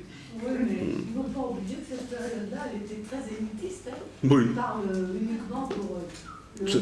C'est ça, c'est le gratin à parachute doré dont il va nous parler, cet Aristote à la noix. Hein? En fait, ils ne sont pas politiquement corrects. Oui, c'est grec, je suis d'accord. Hein, on voit bien d'ailleurs dans l'Union Européenne, hein, c'est grec, ils pensent qu'à eux. Hein, la dette grecque, c'est pour ça qu'on en est là où on en est aujourd'hui, ma brave dame. Bon, ceci étant dit, de manière plus générale, je pense qu'effectivement cette réflexion sur le fait d'éduquer notre caractère par l'amour du beau, et du beau aussi dans les beaux gestes, dans les belles relations, dans cette filia que l'on a avec les autres, est une belle proposition, avec une réflexion sur de bonnes lois qui procureront une saine éducation et développeront l'attitude de pratiquer et de désirer la vertu. C'est beau. Enfin, pour certains, c'est beau. Le discernement correct indispensable pour établir ces lois, hein, la phronésis elle-même, la prudence pour établir les lois, ne peut être acquis ni par la transmission d'une sorte d'habileté tout empirique, ni par un pur et simple enseignement théorique. Il faut allier l'expérience et la réflexion critique. Voilà son testament. Mais ce qui sera développé dans un autre traité qui est la politique.